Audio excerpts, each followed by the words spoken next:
उसी समय शिव जी ने समय की राह नहीं देखी। तुरंत उसी सभा में शिव जी पार्वती को डांटते हुए कहते हैं, पार्वती देखा ना, महात्मा भृत्य भृत्या नाम, भगवान के भक्तों का आचरण देखा ना तुमने। वो चाहता तो क्या नहीं कर सकता था, और उनका कोई दोष नहीं था, लेकिन फिर भी तुमने जो श्राप दिया उसे शिरोधार्य करके चला गया। यह है भागवत। तो भागवत एक मिरर है, अपने आप को परखने का एक प्रयोग है। भक्तों, भागवत कथा में अन्न भोजन आदि होता है। कुछ लोग कहते हैं ये भागवत अन्नशाला है। वास्तव में ये भागवत अन्नशाला नहीं, प्रयोगशाला है। हम सब लोग यहां बैठकर प्रयोग कर रहे हैं, भागवत के सिद्धांतों का प्रयोग, भागवत के उपदेश, भागवत की शिक्षाओं का प्रयोग। और भाव से, श्रद्धा से यदि यह प्रयोग किया जाए, हमारे श्रील प्रभुपाद कहते थे ये भक्ति, ये भागवत, ये मात्र सुनने सुनाने की तरह, ये तोते वाली चीज नहीं है। ये एक साइंस है, ये एक बहुत बड़ा विज्ञान है। इसे जीवन में उतारने से जीवन धन्य हो जाता है। परम सौभाग्य है कि आज श्री घनश्याम महाराज की कृपा से उन्हीं के चरणों में, उन्हीं के सानिध्य में इस अक्षरधाम तुल्य स्वामी नारायण मंदिर में ये सुंदर भागवत कथा का गान हो रहा है। और हृदय में प्रसन्नता है कि आप सब लोग बड़े भाव से इस कथा में भाग ले रहे हो। अब जो भक्त आएंगे उनको मैं प्रशंसा नहीं दूंगा, क्योंकि अब तो छुट्टी है, उसको आना ही है। लेकिन पिछले 5 दिनों से जो आपने यहां पर हाजिरी लगाई है, आप वास्तव में सराहनीय हो। और आपका ये समर्पण भगवान देख रहे हैं। आने वाले द्वितीया के दिन, आषाढ़ महीना शुक्ल पक्ष द्वितीया, यानी कि रविवार के दिन, हमारे मंदिर में यहाँ पर जगन्नाथ जी की रथ यात्रा है। जगन्नाथ जी के विषय में हम श्रवण कर रहे हैं, किस प्रकार जगन्नाथ जी का यह स्वरूप है। जगन्नाथ जी के गत सत्रों से चल रहा है। जगन्नाथ जी के हाथ नहीं है, पांव नहीं है। कुछ लोग कहेंगे अब बहुत नहीं हो गया। मैं चाहूं तो पूरा महीना बोल सकता हूं।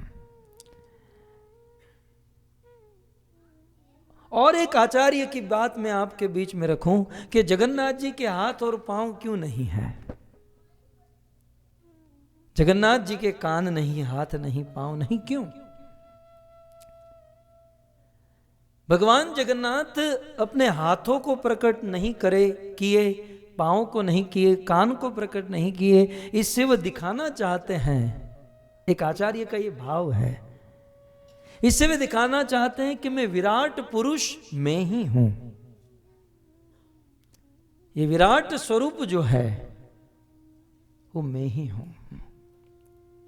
श्रीमद् भागवत के दूसरे स्कंद में जहां विराट पुरुष का वर्णन सुखदेव गोस्वामी महाराज परीक्षित से करते हैं कि हे परीक्षित, बुद्धि के बिना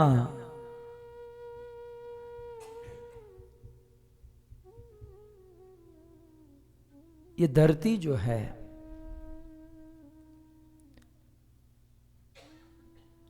सुखदेव गोस्वामी कहते हैं कि ये आकाश जो है बिना मुख के ही भोजन करता है। ये विराट पुरुष का वर्णन है दूसरे स्कंद में कि आकाश बिना मुख के भोजन करता है, जल बिना जिह्वा के ही रस धारण करता है। व्योम बिना वाणी के ही बोलता है और पवन बिना तन के ही दूसरों का स्पर्श करता है। पवन का कोई शरीर है लेकिन फिर भी टच करता है। आकाश का मुख है लेकिन फिर भी खाता है। व्योम का मुख जिह्वा नहीं है लेकिन फिर भी बोलता है। अग्नि के नेत्र नहीं है लेकिन फिर भी देखती है। दूसरे शब्दों में यहां पर यह लाइट अग्नि का स्वरूप है, सूर्य अग्नि का स्वरूप है। यह अग्नि के स्वरूप न हो तो हम भी किसी को नहीं देख पाएंगे। अग्नि की आंखें नहीं होते हुए भी वे दूसरों को देखती है और पृथ्वी का नाक नहीं होते हुए भी गंध लेती है। यह विराट स्वरूप है कि बिना कानों के सुनना, बिना आंखों के देखना, बिना मुख के भोजन करना, ठीक उसी प्रकार भगवान जगन्नाथ में बिना हाथ के काम करते हैं, बिना पांव के चलते हैं और बिना कान के सुनते हैं। इसलिए शिव जी ने कहा बिना पद चलाई सुनाहि बिनु काना, बिनु पद चले सुनाहि बिनु काना, कर विधि कर्म करे विधि नाना, कर विधि कर्म करे विधि नाना। ये भगवान कैसे हैं? बिना हाथ के कार्य करते हैं। तो कुल मिलाकर उस आचार्य ने कहा कि ये जगन्नाथ जी का विराट स्वरूप है। और भले हाथ कान पांव दिखते नहीं है लेकिन वे बड़े चिन्मयी है। नहीं दिखते हुए भी वे काम करते हैं। श्री चैतन्य महाप्रभु इन दिनों जगन्नाथ रथ यात्रा के 10-15 दिन पहले पुरुषोत्तम क्षेत्र जगन्नाथपुरी में जगन्नाथ जी के दर्शन बंद हो जाते हैं। स्नान यात्रा होती है। भारत के अनेक पवित्र सरोवर, जल, कुंडों के जल से भगवान को स्नान कराया जाता है। स्नान यात्रा कहते हैं। और भक्तों का ऐसा भाव है कि ये बहुत बहुत जल में, नदियों के जल से स्नान करने के कारण भगवान को सर्दी हो जाती है, इसलिए थोड़ा उनको रेस्ट देना पड़ता है। तो 10 दिन के लिए भगवान का दर्शन बंद होता है। वास्तव में भगवान को सर्दी वर्दी कुछ नहीं होती है, ये उनका बहाना है। आप लोगों को जब कथा सुननी होती है और ऑफिस के टाइम पे ही कथा है तो बहाना बना कर नहीं आते हैं कि आज पेट में दुख रहा था इसलिए हम नहीं आ पाए। वैसे भगवान का बहाना है। ये चिन्मयी देह में भगवान को कौन सी सर्दी लगने वाली? भगवान बहाना क्यों बनाते हैं जानते हैं? क्योंकि रथ यात्रा के द्वारा जगन्नाथ मंदिर से उतरकर रथ में बैठकर भगवान गुंडीचा मंदिर जाते हैं। शायद आपको पता होगा, ऐसा वर्णन है। जगन्नाथ मंदिर जो है ये द्वारिका है और गुंडीचा मंदिर जो है ब्रज वृंदावन है। अपनी द्वारिका को छोड़कर भगवान जगन्नाथ 10 दिन के लिए वृंदावन जाते हैं। अपनी पत्नी लक्ष्मी को या रुक्मणी को 10-15 दिन के लिए छोड़ना है और छोड़कर वृंदावन जाना है। इसलिए भगवान क्या करते हैं? लीव लेकर अपनी पत्नी को टाइम देते हैं। इन दिनों भगवान के दर्शन बंद होते हैं। जैसे शयन एकादशी से लेकर भगवान शयन करते हैं ना, वैसे इन दिनों जगन्नाथ जी के दर्शन हमारे इस्कॉन में भी जगन्नाथ जी के दर्शन बंद होते हैं। तो भगवान लीव लेते हैं। जैसे आप लोग बिजनेस के काम के लिए मान लो 10, 15, 20 दिन कहीं बाहर जाने वाले हो, तो जिस दिन जाने वाले हो बाहर, उसके 1-2 दिन पहले नहीं पत्नी को लेकर कहीं चले जाते हैं घुमाने के लिए। 1-2 दिन थोड़ा घुमाते हैं ताकि 15-20 दिन डिस्टर्ब ना हो। वैसे भगवान यह लीला करते हैं। मुझे जो आपसे कहना है कि स्नान यात्रा के बाद जगन्नाथ जी के दर्शन बंद हो जाते हैं। उस समय श्री चैतन्य महाप्रभु जगन्नाथ जी को देखे बिना रह नहीं पाते हैं। हम तो खुश होते हैं कि चलो दर्शन बंद है तो दंडवत तो नहीं करना पड़ेगा, एक प्रणाम तो कम हुआ। लेकिन चैतन्य महाप्रभु का भाव था कि भगवान का दर्शन नहीं मैं कैसे जी पाऊंगा। जैसे मछली बिना जल के नहीं रह सकती, वैसे महाप्रभु जगन्नाथ के दर्शन के बिना नहीं रह सकते। तो उन दिनों जितने दिन तक अनअवसर होता था, अनवसर, उतने दिन तक श्री चैतन्य महाप्रभु अलारनाथ में जाकर गोपाल जी का दर्शन करते थे। और वह गोपाल जी और जगन्नाथ में कोई अंतर नहीं है। उस अलारनाथ के गोपाल जी की ऐसी कथा है कि वह भगवान जगन्नाथ की सेवा करने का अवसर एक ब्राह्मण परिवार को मिला था। एक दिन ब्राह्मण को अपने कोई इंपॉर्टेंट काम के लिए बाहर जाना हुआ। वे रोज भगवान को भोग चढ़ाते थे। तो उस ब्राह्मण ने अपनी पत्नी से कहा, देखो मैं बाहर जा रहा हूं, अपने बेटे को कहना, वो 3-4 साल का बेटा था, बोले उनको कहना भगवान को भोग लगा ले। ब्राह्मण चले गए। ब्राह्मण ने भोजन बनाया और अपने बेटे को कहा कि ठाकुर जी को, जगन्नाथ जी को भोग लगा दो। तो छोटा सा बालक वो भगवान के भोग की थाली लेकर मंदिर में आया, भगवान के सामने थाली रखा और बैठ गया। पिताजी कह के गए हैं आपको भोजन कराने के लिए, चलो आओ और जल्दी खाओ। अभी छोटा सा बालक तो क्या जाने, उस बालक के मन में ऐसा था कि भगवान आते होंगे और ऐसे प्रैक्टिकल खाते होंगे। तो बैठ गए। और ये तो भगवान विग्रह के रूप में, मूर्ति के रूप में, और कलयुग में मैंने कहा था ना कि भगवान आंखों से खाते हैं। तो ये तो बार बार बुला रहे, ये कोई मंत्र भी नहीं जानता है, बार बार बुला रहा है कि प्रभु आओ आओ। लेकिन भाव से यदि कोई पुकारे ना भगवान को तो निश्चित आते हैं। आपके देश की ही कथा है कि एक लड़का रोज मंदिर जाता था। 5 साल का बालक था और आधे पौने घंटे तक भगवान के सामने खड़ा रहता था। एक दिन मंदिर के पुजारी ने कहा कि बेटा आधे पौने घंटे तक भगवान के सामने खड़े रहते हो, करते ही क्या हो? बोले मैं प्रार्थना करता हूं, प्रेयर करता हूं। बोले तुम क्या प्रेयर जानते हो? बोले आपने सच कहा, मैं प्रेयर नहीं जानता। तो बोलते क्या हो? बोले मैं पूरी एबीसीडी बोल देता हूं और फिर भगवान से कहता हूं कि इनमें से जो भी अच्छा लगे वह शब्द बनाकर मेरी प्रार्थना स्वीकार कर लो। क्या आपको नहीं लगता है कि भगवान उस बालक की प्रार्थना स्वीकार करते होंगे? हमारे अंदर भाव नहीं, विश्वास नहीं, श्रद्धा नहीं, लेकिन उस बालक के हृदय में विश्वास था कि भगवान आते हैं और खाते हैं। बैठ गया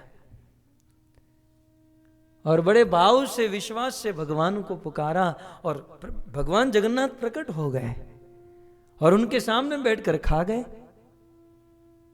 प्रसाद भोग ग्रहण कर लिए। और वो बच्चा था, वो खाली थाली लेकर अपनी माँ के पास गया, माँ भगवान को खिला दिया।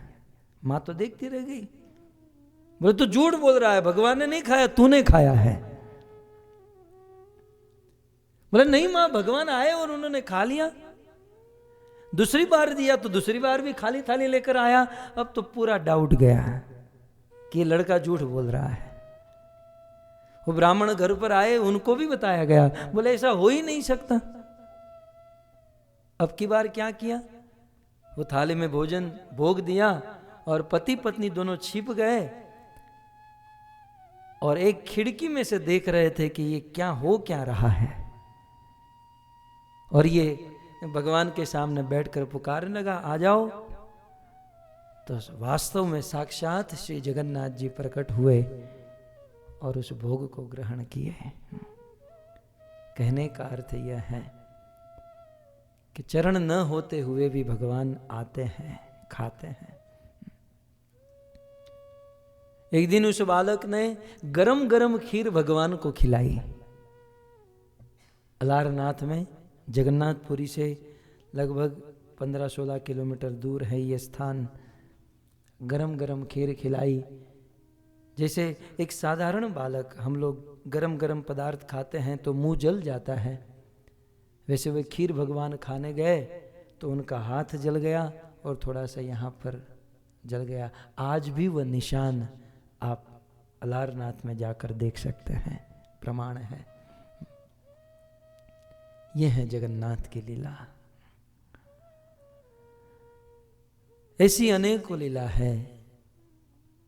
साक्षी गोपाल साक्षात विग्रह में रूप में होते हुए वे चलकर साक्षी देने के लिए अपने भक्त के पास आए। अरे तिरुपति बालाजी ने बिना हाथ के ही अपने अर्थी का मनोरथ पूर्ण किया। और एक दिन बिना हाथ के ही 700 कोस दूर, 2100 किलोमीटर दूर, अंगद नाम का एक भक्त था। उन्होंने भगवान जगन्नाथ को एक सोने की मुद्रिका दी। अपने मंदिर से 700 कोस दूर जाकर भगवान ने उस मुद्रिका को स्वीकार किया और उसे अपने हृदय पर धारण किया। कुल मिलाकर भगवान का ये प्रभाव है कि बिना पांव के चलते हैं, बिना हाथ के काम करते हैं। अब बिना हाथ के ही जगन्नाथ जी ने नामदेव के हाथों में से ग्लास लेकर दूध ग्रहण किया। ये अनेकों लीलाएं हैं भक्तों, ये जगन्नाथ जी की। और अंत में कहूं तो किसी एक भक्त ने बहुत सुंदर टीका में लिखा है कि जगन्नाथ जी का इस प्रकार का रूप जो है वो प्रेमा भक्ति की निशानी है। जगन्नाथ जी का ये रूप प्रेमा भक्ति की निशानी है। नारद भक्ति सूत्र में नारद जी ने एक सूत्र दिया, आप सब जानते होंगे। शास्त्र के बड़े बड़े सिद्धांतों को नारद मुनि ने सूत्रों के रूप में प्रस्तुत किया। एक सूत्र में नारद मुनि कहते हैं, अथा तो भक्तिम व्याख्यास्याम। बहुत सुंदर सूत्र है। वे कहते हैं इस पर एक पूरा प्रवचन किया जा सकता है। मुझे बहुत अच्छा लगता है। नारद जी कहते हैं अथा तो माने कि अब मनुष्य जीवन मिला है और कुछ बुद्धि व्यवस्थित हुई है, समय निकाल कर आप आए हो, अतः इसलिए देयरफॉर भक्ति व्याख्या श्याम, अब मैं भक्ति की व्याख्या करूंगा। साकत में परम प्रेम रूपा अमृत स्वरूपा च। ये भक्ति कैसी है? प्रेम स्वरूपा। भक्ति माने प्रेम। और भक्ति करने वाला कैसा बन जाता है? अमृत स्वरूपा, अमृत हो जाता है, वो कभी मरता नहीं है। आप कहोगे भजन करने वाला कभी मरेगा नहीं, मरेगा, लेकिन दुनिया वालों की तरह नहीं मरेगा। संसार के लोग मरते हैं तो पुनः जन्म लेते हैं, फिर से मरते हैं, फिर से जन्म, फिर से मरना, ये मरना जन्म लेना बार बार। लेकिन भजन करने वाला एक बार मरता है, बाकी तो वह अक्षर धाम को, वैकुंठ धाम को प्राप्त हो जाता है। भजन करने वाला। तो साकत में वह जो भक्ति है प्रेम स्वरूपा और अमृत स्वरूपाचार। यत लब्धवा पुमान, ऐसी शुद्ध भक्ति को प्राप्त करके पुरुष सिद्धो भवति। शुद्ध, हम लोग जो भक्ति कर रहे हैं वो शुद्ध नहीं है, ये तो सब नाटक है। मैं मेरी बात कर रहा हूं। कभी कभी मैं सोचता हूं यार, नाटक करने में इतना इतना कुछ हो रहा है, जिस दिन सही वास्तविक भक्ति करूंगा तो क्या हो जाएगा। આપણે ગુજરાતીમાં શું કે આપણી તો ભક્તિની હજી પાપા પગલી થઈ રહી છે। भजन कहाँ किया है हमने, ये तो प्रैक्टिस है, अभी तो हम अभ्यास के स्टेज पर है, अभी तो ठीक से श्रद्धा भी नहीं है। भजन तो बहुत ऊंची चीज है भक्तों। भाई श्री हनुमान प्रसाद पोद्दार ने कहा मैं साबित कर दूं कि आप अपने आप को डिवोटी, सीनियर डिवोटी कह रहे हैं ना, आप डिवोटी है ही नहीं सिद्धांत के तौर पर। भक्ति का अर्थ है प्रेम। हमने कहाँ भगवान से प्रेम किया है, हम तो मात्र अभी प्रोसेस में हैं। हाँ, इसका अर्थ ये नहीं है कि हम भक्त नहीं बनेंगे, प्रोसेस में है। धीरे धीरे यह अभ्यास करते करते करते एक ना एक दिन उस भक्ति के स्तर पर, प्रेम के स्तर पर पहुंचेंगे। तो यत लब्ध्वा पुमान, यदि कोई मनुष्य ऐसी भक्ति को करता है तो सिद्धो भवति, वह सिद्ध बन जाता है। और क्या होता है, अमृतो भवति, वो अमृत बन जाता है। तृप्तो भवति, भजन करने वाला व्यक्ति तृप्त हो जाता है। आज संसार के व्यक्ति को कामना होती है ना, यहां से कमा लूं, यहां से कमा लूं, ये खा लूं, ये पी लूं, ये कर लूं। भजन करने वाला तृप्त होता है। किस चीज में, संसार की भौतिक वस्तुओं में तृप्त होता है, बाकी भजन में तो सदैव अतृप्त होता है। मुझे आज भी याद है, जब भी मैं मेरे गुरु महाराज को मिलता हूं तो यही कहता हूं कि ठीक से भजन नहीं हो रहा है, तब गुरुदेव कहते हैं बिल्कुल सही जा रहे हो। ये अभाव जो है, ये अतृप्ति जो है, आपकी भक्ति में प्रोग्रेस कराएगी। जिस दिन भक्ति में तृप्ति हो गई, उस दिन भक्ति में फुल स्टॉप लग जाएगा। सांसारिक कार्यों में तृप्ति हो जाती है और भजन की प्यास, भक्ति की प्यास बढ़ने लगती है। तो यत लब्ध्वा पुमान, मनुष्य को यह शुद्ध भक्ति प्राप्त हो जाने से सिद्धो भवति, अमृतो भवति, तृप्तो भवति, वह तृप्त हो जाता है। फिर उसके जीवन में कोई एकमात्र कामना रहती है, और वह क्या है, मत प्राप्य न कश्चित वांछति। नारद जी कहते हैं उस भक्त को मेरी प्राप्ति के बिना इस संसार की कोई चीज नहीं चाहिए। भक्त का ये भाव है। एकादश स्कंद में वर्णन है भक्तों कि भगवान के शुद्ध भक्तों को इस दुनिया की सारी संपत्ति दे दी जाए, सब कुछ उस एक आदमी के नाम पर किया जाए और कहा जाए कि एक सेकंड के लिए भगवान का स्मरण छोड़ दो, तो जो शुद्ध भक्त होगा ना, संसार की सारी संपत्ति को ठुकरा देगा, लेकिन भगवान का स्मरण नहीं छोड़ेगा। और हम लोग को संसार की संपत्ति नहीं, थोड़ी बहुत भी कोई दे दे ना, एक साल स्मरण नहीं करेंगे, कोई बात नहीं। हम तो, हमारा कलेजा बहुत छोटा है, हम भजन को, भक्ति को समझ नहीं पा रहे हैं, भक्ति की महिमा को नहीं समझ पा रहे हैं। तो मत प्राप्य न कश्चित वांछति, मुझे प्राप्ति करने के बिना और कुछ नहीं चाहता है। न शोचति न द्वेष्टि न रमते न उत्साहो भवति। मेरा भजन करने वाला भक्त न शोचति, संसार के विषयों का चिंतन नहीं करता है। भक्त वास्तव में हम जो, मैं भक्तों की बात कर रहा हूं, प्राय इस सभा में तो भक्त ही बैठे हैं। हम लोग हमारे जीवन में हमारा समय इतना बर्बाद कर रहे हैं, बिल्कुल अननेसेसर, जिस चीज के लिए कोई मायने ही नहीं रखती है, हम वह समय पानी की तरह बर्बाद कर रहे हैं। कितना अमूल्य समय है मनुष्य जीवन का। एक ऐसी सुंदर तक मिली है जिसमें हम भजन करें, कथा सुने और भगवान की प्राप्ति करें। लेकिन माया का ऐसा प्रभाव है, बड़े बड़े भक्तों को गिरा देती है, बड़े बड़े भक्तों को। तो बताइए हमारे पास समय है कितना? मैं बार बार कर रहा हूं, मैं भक्तों के समाज में बोल रहा हूं। हमारे पास एक तो समय है कितना, कुल मिलाकर 70, 80, 100 साल तक हम लोग जीते हैं, आधा जीवन तो बीत गया दुनिया की फजीयत करने में। अब जो आधा बचा है, आधा या जो 10, 15, 20, 25 साल बचे हैं, बुढ़ापे में तो कुछ हो नहीं पाएगा। ये सुवर्ण गोल्डन टाइम है हमारे पास, ये जो 10 साल जो है जिसमें ये हाथ पांव चल रहे हैं, हो सके उतना भजन करें। लेकिन नहीं, हम तो बस दुनिया का वहीवट ही करेंगे। गामनी चर्चा ज करशुं, में भजन नहीं करिए।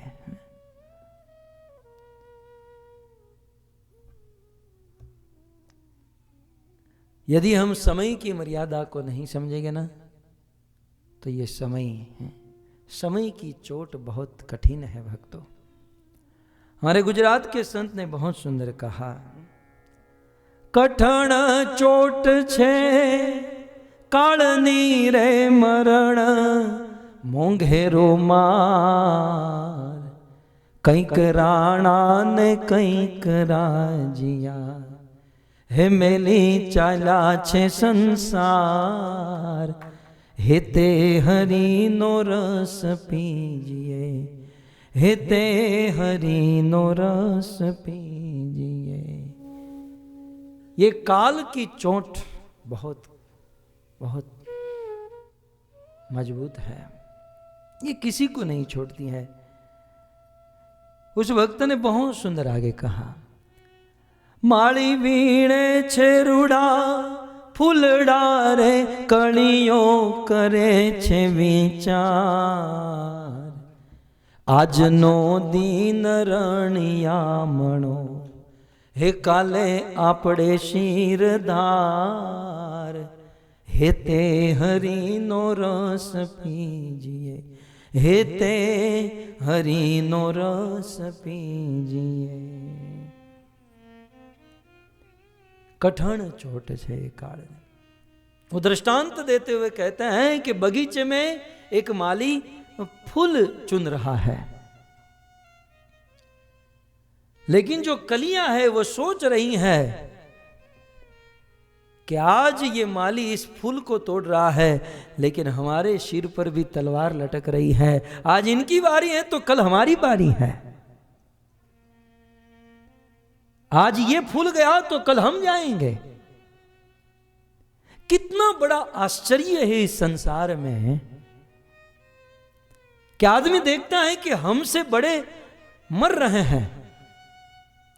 हमारे दादा, हमारे बड़े बड़े बुजुर्ग मर गए, हमसे छोटे एक्सीडेंट में मर गए, हमारे आजू बाजू ऊपर नीचे रहने वाले सब लोग मर गए, लेकिन शेषा स्थावरनी इच्छन्ति, लेकिन जो शेष बचे हैं एक बार भी नहीं सोचते हैं कि मैं भी एक ना एक दिन मरने वाला हूं।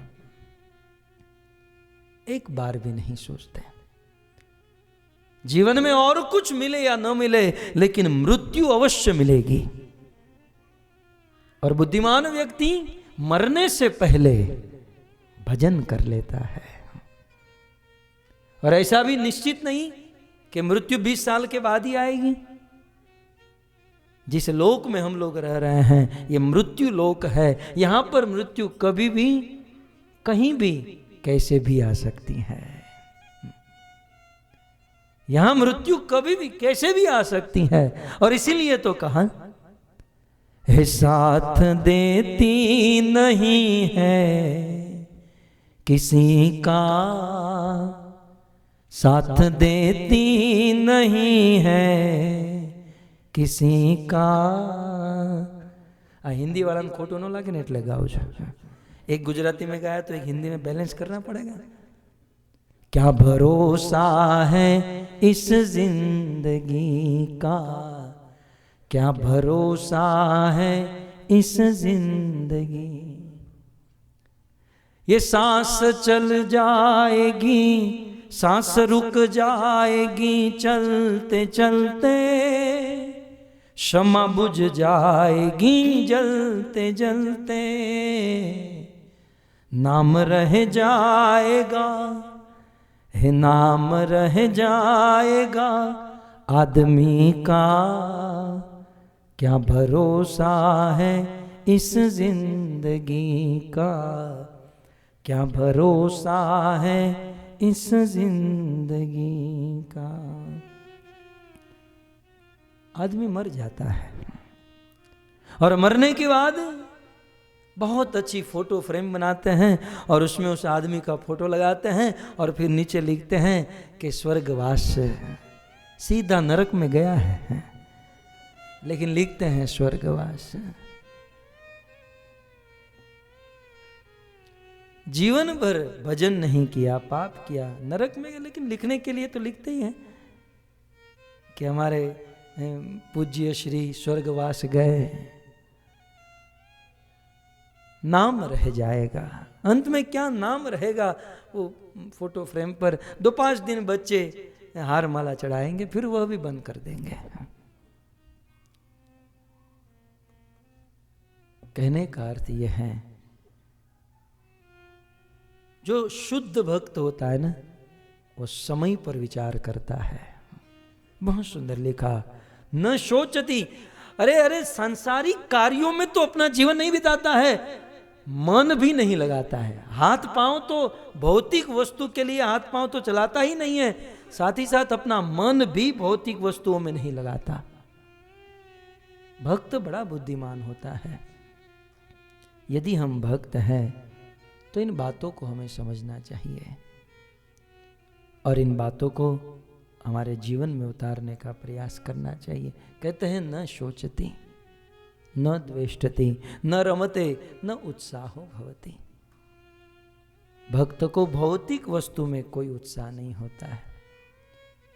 जब ऐसी प्रेममय स्थिति प्रकट हो जाती है ना, तो अंदर बैठा हुआ परमात्मा जो आज तक नहीं चला है, न उसके हाथ है न पांव है, लेकिन फिर भी वह चलने लगता है, वह दौड़ने लगता है, वह रमने लगता है, वह गोद में खेलने लगता है। इसीलिए कहते हैं जगन्नाथ जी का जो स्वरूप है प्रेमा भक्ति को प्रदर्शित करता है। तो ऐसे जगन्नाथ बड़े निकट हैं हमसे। 7 पुरी का वर्णन किया गया है, मथुरापुरी, मायापुरी, उनमें से एक है जगन्नाथपुरी। और वैसे कलयुग के इष्ट उपास्य भगवान कृष्ण के अनेकों स्वरूप हैं, लेकिन कलयुग के जो अवतार, कलयुग के इष्ट जो है वो भगवान जगन्नाथ है। और ऐसे जगन्नाथ जी के सानिध्य में भागवत कथा का गान कर रहे हैं। श्रीमद् भागवत कथा 5म स्कंद के ऊपर चर्चा हो रही है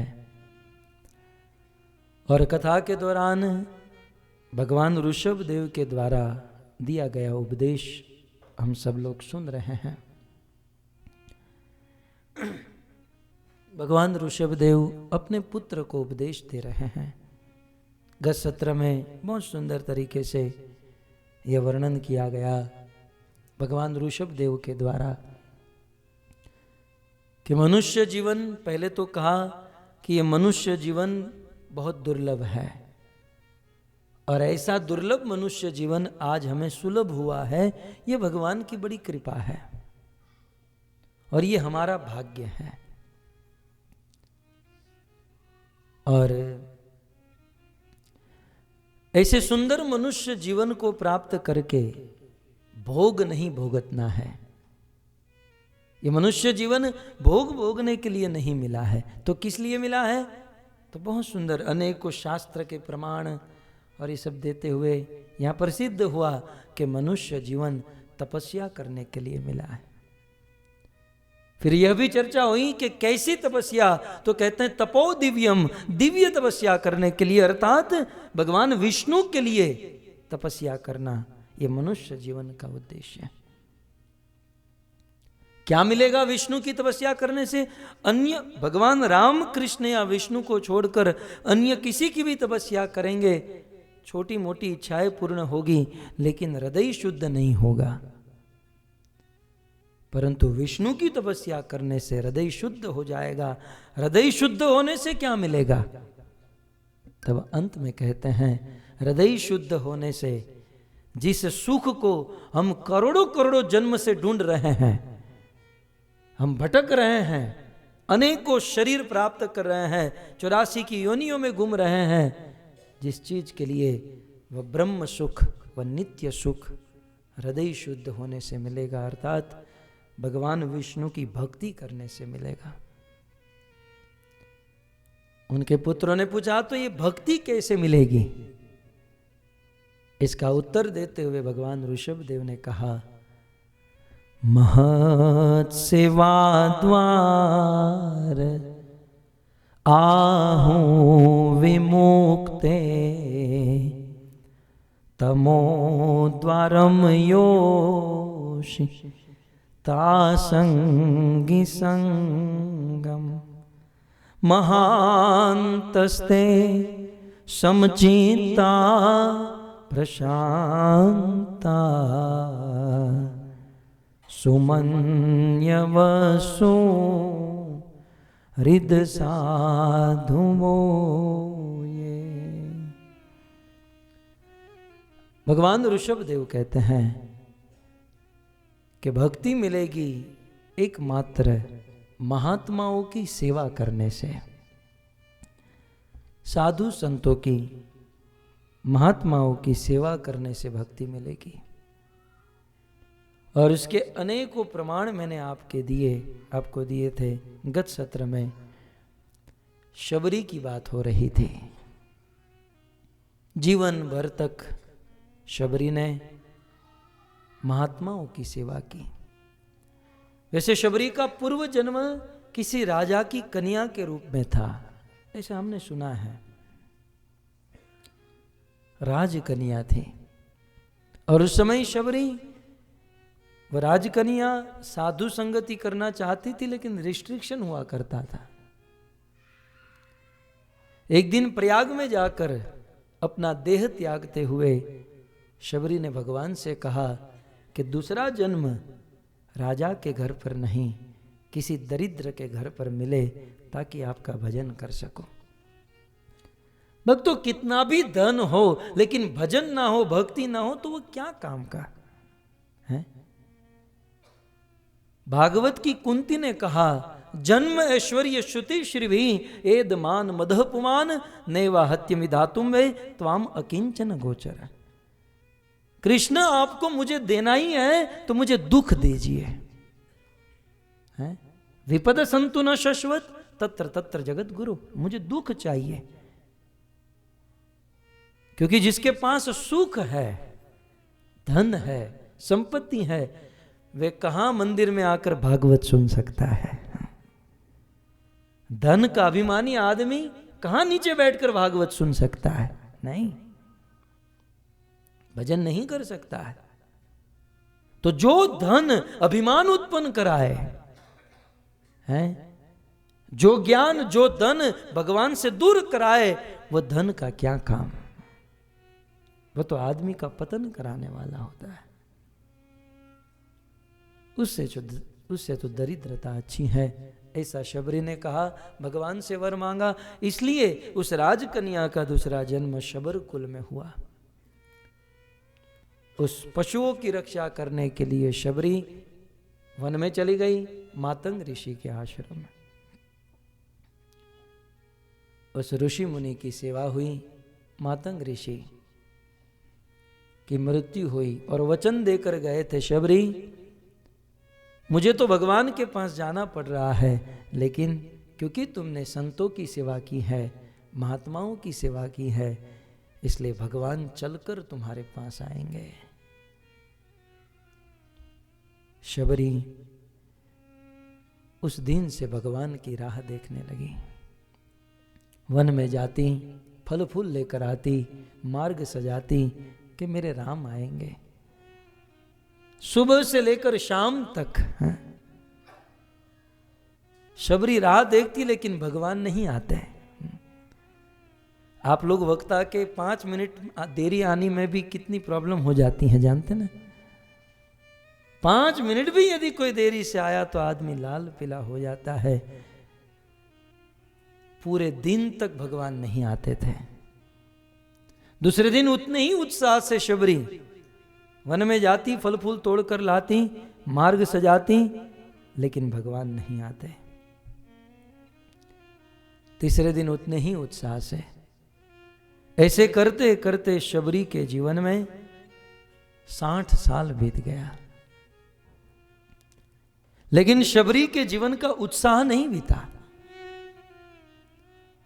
हमारे गौड़ीय आचार्य श्री रूप गोस्वामी ने कहा, भजन में, भजन करते समय ईश्वर को प्राप्त करने के लिए निश्चय चाहिए, धैर्य चाहिए और साथ ही साथ उत्साह चाहिए। शबरी में पूर्ण धैर्य था और उत्साह था और गुरु के वचन पर विश्वास था। बूढ़ी हो गई, अब तो अपनी आंखों से शबरी को ठीक से दिखाई भी नहीं दे रहा है। कहते ना, आरे आखड़िए मने ओछू देखाय छे, दर्शन विना मारू दिलडू मुंजाय छे। अरे आखड़िए हवे ओछू देखाय छे, दर्शन विना मारू दिलडू मुंजाय छे। नहीं रे आवो तो वाला जाशे मारा प्राण, नहीं रे आवो तो वाला जाशे मारा प्राण। मारी जो पड़िए आवो मारा राम। गाओ। मननो मोरलियो रटे तारू नाम, मारी जो पड़िए आवो मारा। एक बार आवी पूरो हैया केरी हाम, मारी जो पड़िए आवो मारा।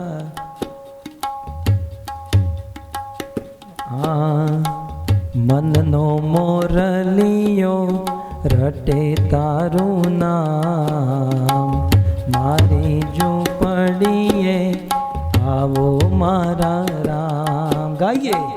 मननो मोरलियो